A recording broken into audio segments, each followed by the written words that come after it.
Hi students, आज हम vector के कुछ इंपॉर्टेंट क्वेश्चंस को सॉल्व करेंगे जो इम्पोर्टेंट है आपके एग्जाम पर्पज से। सो 5 क्वेश्चंस इस वीडियो में डिस्कस करते हैं, उसके बाद नेक्स्ट 5। ठीक है, तो फर्स्ट क्वेश्चन है, ऑलरेडी जो 2-3 वीडियोस मैंने बनाई है लेक्चर वीडियोस वेक्टर्स में, उसमें ये सारे कंसेप्ट हमने स्टडी करके हैं। ठीक है, तो बस उस पे बेस्ड जो न्यूमेरिकल्स आते हैं एग्जाम में वो हम डिस्कस करने वाले हैं आज। तो फर्स्ट जो है यहाँ पे दिख रहा होगा आपको, फर्स्ट क्वेश्चन है, if f is equals to, एक फंक्शन दिया हुआ है वेक्टर f जो x y z तीनों का फंक्शन है, vector f is equals to x square minus Z square I cap plus 2j cap plus 2xz k cap, then find divergence of f। हमने तीनों पढ़े थे, डाइवर्जेंस, ग्रेडियंट, डाइवर्जेंस और curl.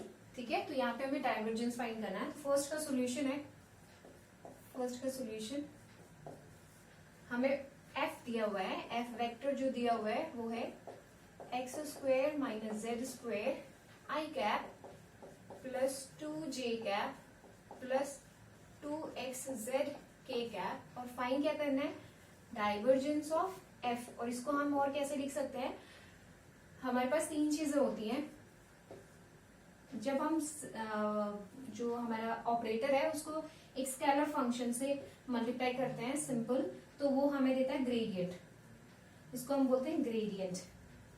ठीक है, ऐसे ही सेकेंड, हम जब इसका मतलब हमारा जो डेल ऑपरेटर है उसका डॉट प्रोडक्ट करते हैं किसी वेक्टर के साथ, तो हमें मिलता है ग्रेडियंट, सॉरी डाइवर्जेंस, डाइवर्जेंस। और थर्ड हमारे पास होता है जब हम दोनों का मतलब कोई भी एक वेक्टर, दो डेल का ए वेक्टर के साथ हम क्रॉस प्रोडक्ट करते हैं तो हमें जो क्वांटिटी मिलती है उसे हम कर्ल बोलते हैं। तो फाइनली अभी हमें जो फाइंड करनी है वो डाइवर्जेंस, मतलब ये, तो इसको आप लिखोगे कैसे, del vector dot f vector. ठीक है, तो अब इसको हम सॉल्व करेंगे, डेल वेक्टर और एफ वेक्टर को। तो सिंपल हमने डॉट प्रोडक्ट ऑलरेडी पढ़ा है। डॉट प्रोडक्ट क्या होता है, जैसे ए डॉट बी है, कोई भी दो वेक्टर्स हैं तो उसमें क्या होता है, एक दोनों का एक्स एक्स कंपोनेंट की मल्टीप्लाई, वाई वाई कंपोनेंट की मल्टीप्लाई और जेड जेड कंपोनेंट की मल्टीप्लाई। तो यहाँ पे हो जाएगा ए एक्स बी एक्स प्लस ए वाई बी वाई प्लस ए जेड बी जेड, ये सब डिस्कस किया पहले लेक्चर्स में हमने। तो अब इसको अगर हम सॉल्व करें इस बेसिस पे, डेल डॉट एफ के डाइवर्जेंस ऑफ एफ हम निकाल रहे हैं। तो डाइवर्जेंस ये कैसे, हम इसका नोटेशन क्या होता है, double I cap double over double X plus J cap double over double Y plus K cap double over double Z. आप अभी तो स्टेप्स स्किप कर सकते हो या कम कर सकते हो, शॉर्ट कर सकते हो, लेकिन एग्जाम में आपको कंप्लीट स्टेप्स करना है, प्रॉपर स्टेप्स वाइज सॉल्व करना है। तो एफ वेक्टर हमें ये गिवन है, इसको भी लिख लेते हैं। वो क्या हो जाएगा, F vector x square minus of Z square I cap plus 2j cap plus 2xz k cap. ठीक है, अब सिंपल क्या होता है, डॉट प्रोडक्ट में आई कंपोनेंट का आई कंपोनेंट के साथ मल्टीप्लाई होता है। तो यहाँ पे है आई, ये है आई और ये है आई, तो इसके कंपोनेंट का आपस में मल्टीप्लाई हो जाएगा। तो क्या हो जाएगा, आई कंपोनेंट का मतलब हो जाएगा डबल बाई डबल एक्स, और इसके साथ ये क्वांटिटी आ जाएगी x square minus Z square. ठीक है, सिमिलरली जे कंपोनेंट का जे के साथ मल्टीप्लाई हो जाएगा, तो क्या बचेगा, plus of double by double y और 2 आ जाएगा यहाँ पे। ठीक है, प्लस सिमिलरली के कंपोनेंट का के सब मल्टीप्लाई हो जाएगा तो बन जाएगा डबल बाई डबल जेड, और यहाँ पे हमारे पास बचेगा 2xz। ठीक है, ये सिंपल हो गया। इसके बाद सिंपल डिफरेंशिएशन हो जाएगा, x के रिस्पेक्ट में डिफरेंशिएशन हुआ है तो 2x स्क्वायर का क्या बन जाता है, 2 आगे आ जाएगा, है ना, एक पावर कम हो जाती है तो हो जाएगा 2x। लेकिन अगर z का करोगे और ये x के रिस्पेक्ट में तो ये 0 हो जाएगा, तो माइनस का 0 आ गया, फर्स्ट का करोगे तो प्लस, यहाँ ये कांस्टेंट है तो differentiation of a constant will be 0, तो अगेन ये टर्म 0 प्लस यहाँ पे z है, तो पार्शियल का मतलब होता है z को छोड़ के और सबको आप कांस्टेंट की तरह ट्रीट करोगे, तो z को छोड़ के बचा क्या 2x, तो 2x को तो ऐसे ही बाहर निकाल दिया। इसके बाद z का करोगे तो 1 आ जाएगा। ठीक है, ये तो बेसिक डिफरेंशिएशन है हमारा। इसके बाद इसको सॉल्व करोगे तो क्या आ जाएगा, 2x, ये 0 0 आ जाएगा, प्लस ऑफ 2x, तो आपके पास आंसर आ जाएगा 4x। तो ये आ गया फर्स्ट क्वेश्चन का आंसर। फर्स्ट क्वेश्चन था, आपको एक वेक्टर फंक्शन दिया हुआ है f और उसका डाइवर्जेंस निकालना था। तो कितना आ गया हमारा डाइवर्जेंस, तो यहां से हमारा डाइवर्जेंस आ गया 4x। ठीक है, तो ये सोल्यूशन है फर्स्ट वाले क्वेश्चन का। सिमिलरली सेकंड वाला क्वेश्चन, सेकंड क्वेश्चन का सोल्यूशन क्या हो जाएगा? सेकंड क्वेश्चन में क्या बोला है पहले, फाइंड द ग्रेडियंट। तो ग्रेडियंट मतलब फर्स्ट डेल ऑपरेटर को हम जब एक स्केलर क्वांटिटी पे, क्योंकि यहाँ पे ऑलरेडी दिख रहा है हमें आर डॉट आर, मतलब आर डॉट प्रोडक्ट करने के बाद हमें स्केलर क्वांटिटी मिलती है। तो सिमिलरली ग्रेडियंट हमारा हमेशा ग्रेडियंट जो निकालते हैं वो स्केलर फंक्शन का निकलता है। तो पहले आर डॉट आर को सॉल्व करेंगे, उसके बाद उसका उस पर डेल ऑपरेटर जो है ऑपरेट कर देंगे। तो ऐसे सेकंड वाला सॉल्व करते हैं आप। पहले आर डॉट आर, आर क्या है? आर हमारा है पोजीशन वेक्टर, और उसकी वैल्यू हमें जो डेफिनेट उसकी स्टैंडर्ड वैल्यू है या उसका रिप्रेजेंटेशन वो पता है। तो सिमिलरली सेकेंड क्वेश्चन जो है हमें फाइंड करना है gradient of are dot are. ठीक है, इसको और लिख सकते हैं हम डेल ऑपरेटर का आर डॉट आर फाइंड करना है। तो पहले तो हमें आर डॉट आर फाइंड करना पड़ेगा। ठीक है, तो आर डॉट आर कैसे फाइंड करेंगे? आर वेक्टर वैसे क्या होता है हमारे पास, x i cap y j cap plus z k cap. तो दूसरा वाला भी सिमिलरली ऐसे ही लिख देंगे, x i cap y j cap plus of z k cap. ठीक है, डॉट प्रोडक्ट करना, आई कंपोनेंट आई से मल्टीप्लाई, जे कंपोनेंट जे से मल्टीप्लाई। सिमिलरली तो आर वेक्टर जो हो जाएगा हमारा वो क्या हो जाएगा, x square plus Y square plus z square. ठीक है ना। अब ये आर डॉट आर क्या देता है? आर डॉट आर हमें देता है मैग्नीट्यूड, और यहाँ हम सिंपल अगर हम यहाँ पे डॉट प्रोडक्ट का फॉर्मूला लगाएं तो आर वेक्टर है, आर वेक्टर का मैग्नीट्यूड, ये नोटेशन पहले बताया था मैंने, सिंपल ए है तो वो मैग्नीट्यूड को रिप्रेजेंट करता है, और अगर इसके ऊपर एक एरो लगा दे तो ये वेक्टर क्वांटिटी को रिप्रेजेंट करता है। ठीक है, तो अगर हमारे पास ये आर है, इसका मैग्नीट्यूड हम कैसे रिप्रेजेंट कर सकते हैं? सिंपल आर से। तो magnitude of r multiply by magnitude of r, मतलब दोनों का मैग्नीट्यूड मल्टीप्लाई बाई कॉस, और एंगल कितना होगा? सेम डायरेक्शन में होगा, जिस डायरेक्शन में आर कैप होगा तो दोनों सेम डायरेक्शन में हो जाएगा, तो एंगल यहाँ पे बन जाएगा इन दोनों के बीच में 0 डिग्री। तो इसका मतलब कॉस 0 आ जाएगा यहाँ पे। ठीक है, तो अगर यहाँ पे कॉस 0 आ जाएगा तो ये क्वांटिटी कितनी हो जाएगी, आर स्क्वायर। कॉस 0 1 हो जाता है। ठीक है, तो इस पूरे को हम लिख सकते हैं आर स्क्वायर। तो हमारे पास आया r square is equal to x square plus Y square plus z square. तो यहां से अगर आर की वैल्यू निकाले तो आर की वैल्यू क्या हो जाएगी, अंडर रूट में इधर ले जाके x square plus Y square plus z square. कहने का मतलब है कि इस आर डॉट आर की जगह पे हम ये आर के मल्टीप्लाई कर सकते हैं, सिंपल, तो सेम आंसर आएगा। ठीक है, तो अब इसको सॉल्व करने के लिए क्या करेंगे, अब हम इस क्वांटिटी को ऑपरेट करेंगे इस पे। ठीक है, तो ग्रेडियंट निकाल रहे हैं हम, gradient of are dot r को हम लिख सकते हैं ग्रेडियंट ऑफ आर, और ग्रेडियंट ऑफ आर मतलब हो गया gradient of under root x square plus Y square plus z square. ठीक है, मतलब सिंपल, अब हमें इसको इस पे ऑपरेट करना है। डेल ऑपरेटर क्या होता है हमारे पास, I del by डेवर X plus J cap unit vectors del by डेवर Z sorry Y plus K cap डेवर by डेवर Z, और इसके साथ हमारा स्केलर प्रोडक्ट हो रहा है, सॉरी नॉर्मल प्रोडक्ट हो रहा है, क्या हो जाएगा, x square y square plus z square. तो सिंपल क्या होगा, ये वेक्टर एक बार इस पे ऑपरेट, ये वाला ऑपरेट करेगा इस पे, फिर ये ऑपरेट करेगा इस पे, ये ऑपरेट करेगा इस पे, मतलब सिंपल इसकी तीनों से मल्टीप्लाई हो जाएगी। तो मल्टीप्लाई होने के बाद इसको हम कैसे लिख सकते हैं, आई कैप डेवर बाई डेवर एक्स, तो यहाँ पे आ जाएगा हमारा under root x square plus Y square plus z square, ये एक हो गया। ठीक है, सिमिलरली जे कैप में आएगा, तो जे कैप में जब लिखेंगे तो क्या हो जाएगा, J cap डेवर by del Y under root x square plus Y square plus of Z square. ठीक है, सिमिलरली के लिए आ जाएगा के कैप मतलब इस वाले पे ऑपरेट करेगा, जब के कैप इस पे ऑपरेट करेगा, के कैप सिमिलरली इसको इस पे ऑपरेट करेंगे तो के कैप डेवर बाई डेवर जेड और ये ऑपरेट हो जाएगा under root x square plus Y square plus of Z square. ठीक हो गया। अब सिमिलरली है, पैटर्न तो सेम है ना तीनों का, तो एक क्वांटिटी को सॉल्व करते हैं, इसको लेके सॉल्व करते हैं, फिर जनरलाइज करते हैं इसके लिए। ठीक है,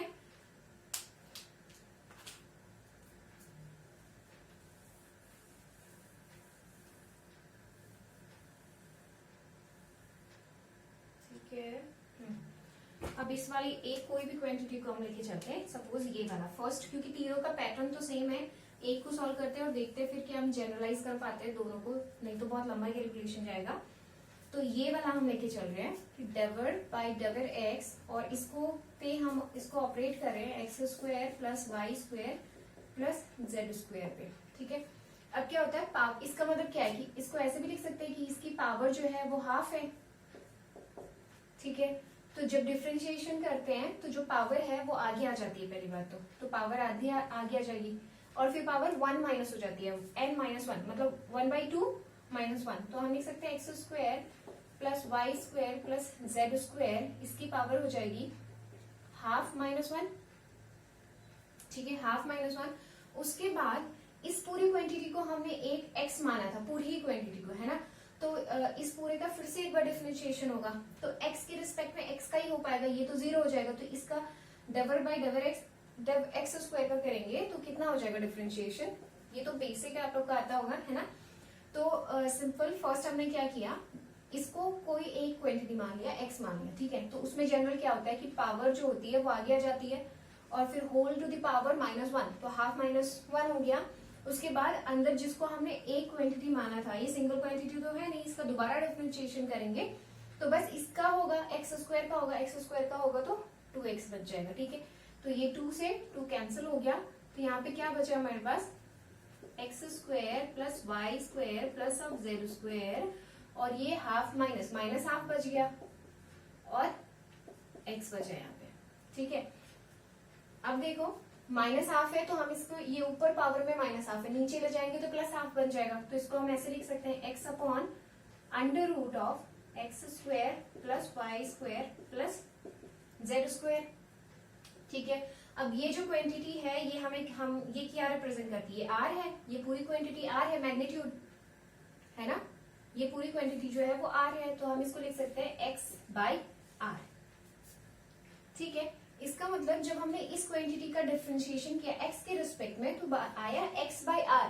तो सिमिलरली अगर आप इनका करोगे तो क्या आ जाएगा, आप एग्जाम में तो पूरा कैलकुलेट करो, डिपेंड करता है कि कितने मार्क्स का ये क्वेश्चन है आपका, कम मार्क्स का है तब तो इतना करके जनरलाइज कर दो दोनों के लिए, अगर ज्यादा मार्क्स का है तो पर्टिकुलरली इसको भी सॉल्व करो और इसको भी सॉल्व करो। ठीक है, तो अभी हम जनरलाइज कर देंगे, तो जनरलाइज करके हम क्या लिख सकते हैं कि जिस तरह से डेवर बाय डेवर एक्स से ये आ रहा है, ऐसे ही हम खुद से बता सकते हैं कि इस क्वांटिटी के लिए क्या आएगा। Similarly we can say डेवर bye डेवर Y, और जब ये आएगा x square plus Y square plus z square 1/2 half है ना अंडर रूट, तब ये वैल्यू कितनी आएगी, यहाँ x के रिस्पेक्ट में हो रहा था तो x/r आया, यहाँ y के रिस्पेक्ट में हो रहा है तो वो आएगा y/r। एंड ऐसे ही जब z के रिस्पेक्ट में हो रहा होगा x square plus Y square plus z square to the power half, तो यहाँ पे क्या आ जाएगा z/r आ गया। ठीक है, अब बस क्या करना है, इस क्वांटिटी की जगह पे ये वैल्यू रखनी है, इसकी जगह पे ये एक आई जे के हमारा वैसे ही रहेगा, तो हम इसको कैसे क्या लिख सकते हैं आगे को, इसको अब हम लिख सकते हैं therefore gradient of r dot r, जिसको हमने और फाइन सॉल्व किया था तो हम उसको r लिख सकते हैं मैग्नीट्यूड का, तो वो हमारे पास ये क्वांटिटी आ रही थी, तो अब हमारे पास क्या आया आई कैप के साथ ये x/r plus j cap y/r plus k cap z/r आ गया। ठीक है, तो ये सिंपल इतना आ गया। अब क्या कर सकते हैं, हम इसको और सिंप्लीफाई कर देते हैं, और सिंप्लीफाई करेंगे तो क्या हो जाएगा, ये आ जाएगा, देखो तीनों में r r r, मतलब हम एलसीएम ले सकते हैं, सिंगल r तो हो जाएगा r आई एक्स प्लस जे वाई प्लस के जेड। ठीक है, ये क्या रिप्रेजेंट कर रहा है? ये आर वेक्टर को रिप्रेजेंट कर रहा है। आर वेक्टर यही होता है हमारा एक्स आई प्लस वाई जे प्लस जेड के। ठीक है, तो इसको हम आर वेक्टर लिख सकते हैं, तो ये हो जाएगा are vector divided by r. R, ये जो आर है ये क्या है? ये मैग्नीट्यूड है, मैग्नीट्यूड ऑफ आर वेक्टर। ये आर जो है वो मैग्नीट्यूड ऑफ आर वेक्टर है। देयरफॉर अब हमारा आंसर क्या आया कि जो ये पूछा था question, gradient of are dot r is equals to, ये है, ये वैल्यू कितनी आई इसकी? ये है, ये वैल्यू आई r vector divided by r, और ये जो स्मॉल आर है ये वाला विदाउट वेक्टर, वो उस आर वेक्टर का मैग्नीट्यूड है। ठीक है, तो ये तो हमारा था सेकंड क्वेश्चन। तो सिंपल क्या किया हमने इसमें, आर डॉट आर जो है पहले उसको सिंप्लीफाई कर लिया था। आर वेक्टर पता है हमें, उसका रिप्रेजेंटेशन होता है एक्स आई प्लस वाई जे प्लस जेड के। तो आर डॉट आर करके पहले उसको सिंप्लीफाई कर दिया, उसको सिंप्लीफाई करके हमने उसको कैसे रिप्रेजेंट कर दिया? आर में रिप्रेजेंट कर दिया, आर वेक्टर में। ठीक है, जब आर वेक्टर में रिप्रेजेंट करा इस तरह से, तो बाद में हमने उसको सिंग ऑपरेट कर दिया है तीनों पे, double by double x, double by double y, double by double z, मतलब डेल ऑपरेटर पर उस पर ऑपरेट कर दिया, तीनों का सेपरेटली डिफरेंशिएट करके आ गया। यहाँ एक क्वांटिटी को हमने सॉल्व कर लिया प्रॉपर, फिर हमने दूसरी को जनरलाइज कर लिया कि similarly double by double y करेंगे तो वाई बाई आर, और जेड करेंगे तो जेड बाई आर आ जाएगा। फिर वो क्वांटिटीज को हमने पुट कर दी, अपॉन में आर था डिनोमिनेटर में, सबके साथ में ले लिया एलसीएम में, ऊपर फिर से हमारा क्या बना? आर वेक्टर बना, और यही हमारा आंसर आ गया कि gradient of are dot R हमारा आ जाएगा are vector divided by R. So अब थर्ड क्वेश्चन है हमारे पास, find the constant a for which the vector, again vector given है आपको, और पूछा है कि ये सोलेनॉइडल है। ये जो वेक्टर है वो सोलेनॉइडल है, ये पूछा है। ये भी हमने ऑलरेडी डिस्कस कर लिया है कि सोलेनॉइडल होने के लिए क्या कंडीशन फॉलो करेगा, या सोलेनॉइडल है तो। ठीक है, जब हमने ग्रेडियंट पढ़ा था, डाइवर्जेंस पढ़ा था, तो अगर किसी वेक्टर का डाइवर्जेंस 0 आ रहा है तो उस वेक्टर को हम बोलते हैं सोलेनॉइडल। तो सेम वही प्रॉपर्टी यहाँ पे लगा देनी है हमने, डॉट प्रोडक्ट करके, मतलब ग्रेडियंट को 0 करके कांस्टेंट फाइंड कर लेंगे। तो सिंपल क्वेश्चन में ये पूछा है, आपको ए वेक्टर दिया हुआ है और बोला ये वेक्टर सोलेनॉइडल है, सोलेनॉइडल वेक्टर है, और अब आप में जो ये क्वांटिटी यहाँ पे दी हुई है ए, इस क्वांटिटी को बताना है कि ए की वैल्यू कितनी होनी चाहिए। ठीक है, इस कंडीशन में आपको बस सोलेनॉइडल की कंडीशन पता होनी चाहिए। पहली बात तो ए वेक्टर लिख लेते हैं, ये थर्ड क्वेश्चन है हमारा। ए वेक्टर जो है वो गिवन है x plus 3y I cap plus y minus 2z j cap plus of x plus a z k cap. ठीक है, और ये जो a क्वांटिटी है, कुछ वैल्यू है a, ये हमें फाइंड करनी है। ठीक है ना, और कंडीशन क्या दी है फाइंड करने के लिए कि ये सोलेनॉइडल है, और हमें ऑलरेडी पता है for a vector to be solenoidal, it should follow the condition, और कंडीशन क्या होती है कि डेल डॉट ए वेक्टर, मतलब डाइवर्जेंस जो होगा वो कितना होना चाहिए? 0। ये बहुत इंपॉर्टेंट है। ठीक है ना, तो किसी भी वेक्टर को सोलेनॉइडल होने के लिए उसका डाइवर्जेंस 0 आना चाहिए। अब इसी प्रॉपर्टी को लेके हम ए की वैल्यू फाइंड करने वाले हैं। तो डाइवर्जेंस फाइंड करो, तो हमें निकालना है divergence of A vector equals to, तो डेल ऑपरेटर क्या होता है हमारे पास? I cap double by double X plus J cap double by double Y plus K cap double by double Z हो गया। डॉट प्रोडक्ट कर दो इसका ए वेक्टर के साथ। ए वेक्टर क्या है हमारे पास? x plus 3y I cap plus y minus 2z j cap and plus x plus az k cap. ठीक है, इसके साथ डॉट प्रोडक्ट कर देंगे। तो डॉट प्रोडक्ट करके क्या आएगा? सिंपल डॉट प्रोडक्ट में अभी तक तो याद हो गया होगा कि आई जो कंपोनेंट है उसका आई के साथ सिंपल मल्टीप्लाई हो जाएगा, जे का जे के साथ मल्टीप्लाई हो जाएगा, के कंपोनेंट के साथ। ऐसे ही के का के कंपोनेंट के साथ सिंपल मल्टीप्लाई कर देंगे। तो क्या आएगा, ये आ जाएगा हमारे पास डेवर बाई डेवर एक्स और इसका इसके साथ मल्टीप्लाई, मतलब x plus 3y plus of del by del y इसके साथ y minus of 2z plus of del by del z और ये वाली क्वांटिटी आ जाएगी x प्लस az। ठीक है, अब इसको सिंपल क्या करना है, ऑपरेट ही करना है, डिफरेंशिएट कर देना है वैल्यूज को। और एक चीज, इस क्वांटिटी को ऑलरेडी कितना लेके चलना है, हमें 0 के बराबर लेके चलना है। पहले हमने डेल डॉट ये फाइंड कर लिया, ये फाइंड कर लेते हैं, फिर 0 के इक्वल इक्वेट करेंगे।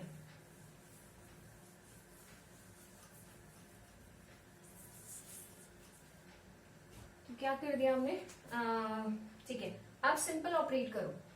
डेल डॉट ए हम फाइंड कर रहे हैं अभी, तो डेल डॉट ए फाइंड कर रहे हैं, तो डिफरेंशिएट कर देंगे।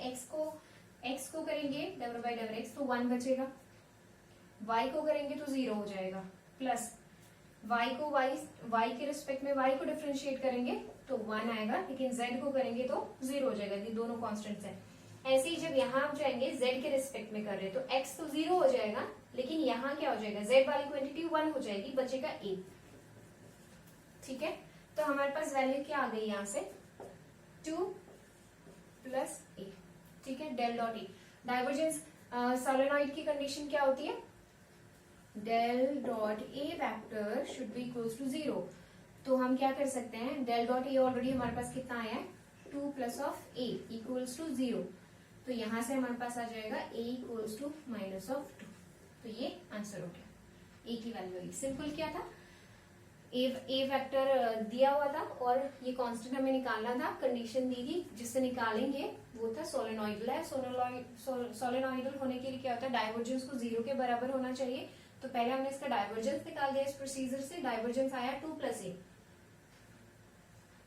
ठीक है, 2 प्लस ए आ गया।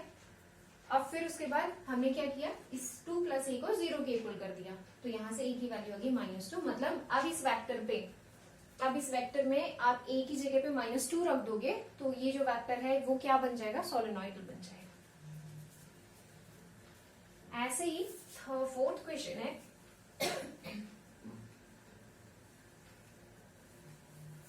सिमिलरली फोर्थ भी इंपॉर्टेंट क्वेश्चन है। और फोर्थ क्वेश्चन में बोला है a वेक्टर दिया हुआ है अगेन हमें और b वेक्टर दिया हुआ है और पूछा है gradient of a dot b पूछा है हमसे। तो हमें क्या गिवन है, अगेन फोर्थ क्वेश्चन में हमें गिवन है a वेक्टर और वो दिया है xi cap. Similarly b vector भी दिया हुआ है yj कैप और हमें पूछा क्या है, ग्रेडियंट निकालना है a डॉट b वेक्टर का, a डॉट b का ग्रेडियंट फाइंड करना। तो ऑब्वियसली ग्रेडियंट स्केलर फंक्शन पे ऑपरेट करता है, तो पहले हमें क्या करना पड़ेगा, स्केलर फंक्शन पे स्केलर फंक्शन ऑपरेट करना पड़ेगा, a डॉट b फाइंड करना पड़ेगा। तो a डॉट b जो हो जाएगा वो हो जाएगा हमारे पास, अब a dot b dot product जब निकालते हैं तो क्या होता है, i कंपोनेंट की i से मल्टीप्लाई, j की j से मल्टीप्लाई, बट यहाँ तो इसमें तो बस i कंपोनेंट है, इसमें j कंपोनेंट है। इसका मतलब a डॉट b कितना हो जाएगा हमारा, 0 हो जाएगा। और जब a डॉट b 0 है तो जो डेल है, डेल ऑपरेट करोगे 0 पे तो कितना आ जाएगा, 0। तो इसका सिंपल आंसर हो जाएगा 0 फोर्थ वाले क्वेश्चन का। ठीक है, अब ऐसा हो सकता है कि एग्जाम में आपकी ये a जो a और b वैल्यूज है ना, ये कुछ सेम हो सकते हैं। मे भी हो सकता है कि यहाँ पे y और i कैप कर दें, तो i कैप होगा तो एग्जिस्ट करेगा, कुछ आंसर आएगा। ठीक है, तो ये a b की वैल्यूज बदल सकती हैं, बट प्रोसीजर पता होना चाहिए कि a डॉट b अगर दिया है तो पहले a डॉट b आप फाइंड करो, उसके बाद डेल ऑपरेटर को उस पर ऑपरेट करो। ऐसे ही फिफ्थ क्वेश्चन है, फाइनल क्वेश्चन है। फिफ्थ क्वेश्चन में क्या पूछा है, लाप्लासियन ऑपरेटर पे है। लाप्लासियन ऑपरेटर भी हमने ऑलरेडी पढ़ लिया था, डिस्कस किया था थोड़ा सा, जितना इंपॉर्टेंट है कि डेल स्क्वायर होता है ऑपरेटर। तो इसमें क्या किया, if any scalar quantity is given by S, आपको एक स्केलर क्वांटिटी गिवन है और फाइंड क्या करना है आपको, डेल स्क्वायर एस कौन कौन से पॉइंट पे, 1 2 और -1 पे।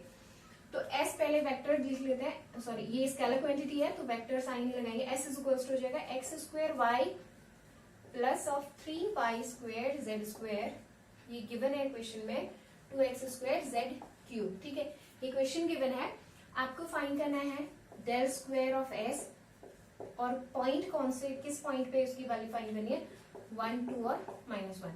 पहले जो l ये है, जो लैप्लासियन ऑपरेटर बोलते हैं इसको, लैप्लासियन ऑपरेटर कौन सा, डेल स्क्वायर को लैप्लासियन ऑपरेटर बोलते हैं। और इसकी वैल्यू कैसे लिखते हैं हम, double square double x square plus double square double y square plus double square double z square. ये ऑलरेडी पहले वाले लेक्चर में डिस्कस कर लिया है, उसको देख लेना अगर ये समझ नहीं आ रहा अभी। तो फिलहाल तो ये डायरेक्ट ही लर्न करना है कि डेल स्क्वायर आप ऐसे लिखते हो, उसके बाद डेल स्क्वायर पे आपको ऑपरेट करना है इस वेक्टर को। सिंपल है, क्या करेंगे, डेल स्क्वायर एस, तो पहले ये वेक्टर, ये ऑपरेटर आप लिख लेंगे, x square plus double square double y square plus double square double z square, और इस पे एस को ऑपरेट कर देंगे तो हो जाएगा x square y plus 3y square z square minus of 2x square z cube.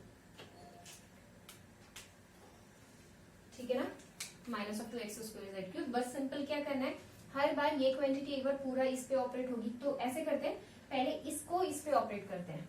ठीक है, तो कितना आ जाएगा, सेपरेटली लेते हैं, double square double x square पे, double square double x square पे हम ऑपरेट कर रहे हैं x square y plus 3y square z square minus 2x square z cube.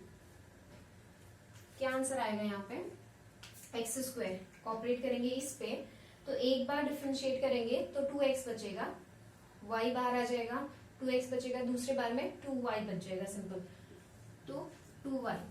ठीक है ना, ये y तो कांस्टेंट है तो y बाहर आ जाएगा, एक बार डिफरेंशिएट करोगे तो 2x, फिर से दोबारा करोगे तो x भी 1 हो जाएगा और बस 2 बचेगा, तो 2y आ गया। यहाँ पे तो x का कंपोनेंट ही नहीं है तो कितना हो जाएगा 0, और यहाँ पे है x का कंपोनेंट, तो ये सब तो कांस्टेंट है, 2z क्यूब तो कांस्टेंट, सॉरी कंपोनेंट कांस्टेंट हो जाएंगे, ये बाहर आ जाएगा। एक्स स्क्वायर का जब हम करेंगे तो क्या बचेगा, 2 बचेगा, जैसे पहले वाले में किया था। तो ये कितना आ जाएगा, 2y minus of 4z cube. ठीक है, सिमिलरली अब नेक्स्ट कौन सी क्वांटिटी बची, ठीक है, सिमिलरली दूसरा ऑपरेट करेंगे y वाला कंपोनेंट,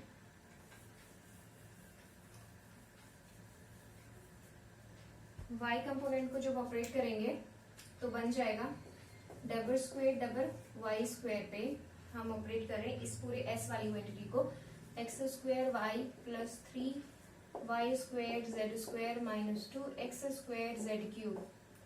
तो ये हो जाएगा।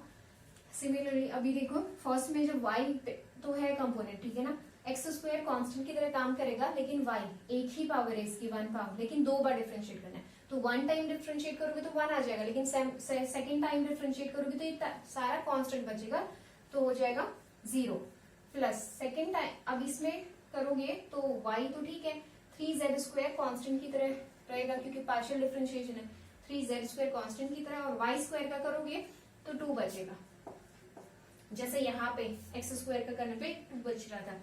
सिमिलरली अब यहाँ जो थर्ड कंपोनेंट है माइनस के साथ, वहां पे y तो है ही नहीं, तो पूरा 0 हो जाएगा क्योंकि सारा कांस्टेंट है, तो आपके पास ये आ गया 6z स्क्वायर। ठीक है, सिमिलरली थर्ड, अब ये वाला देखेंगे हम कि ये जो थर्ड है z square double square z square जो है वो ऑपरेट होगा तो कितना आंसर देगा, double square double z square x square y plus 3y square z square minus of 2x square z cube. कितना आ जाएगा ये आंसर, z से डिफरेंशिएट करना है तो इस टर्म में तो z है ही नहीं तो 0 हो जाएगा। अब यहाँ पे z है तो 3y स्क्वायर जो है 3y स्क्वायर ये कांस्टेंट हो जाएगा, z स्क्वायर का करोगे तो 2 बचेगा डिफरेंशिएशन, ऐसे ही माइनस ऑफ 2, यहाँ ये दोनों कांस्टेंट की तरह काम करेंगे, 2x स्क्वायर तो ये पहले लिख लिया, इसके बाद z क्यूब का करोगे, तो जब z क्यूब का करोगे तो क्या आ जाएगा, यहाँ पे करते हैं z क्यूब का, डबल बाई डबल z, पहले z क्यूब एक बार करेंगे तो आ जाएगा 3z स्क्वायर। ठीक है, इस पे दोबारा का एक बार और करना पड़ेगा क्योंकि 2 टाइम डिफरेंशिएशन है। तो 2 टाइम डिफरेंशिएशन,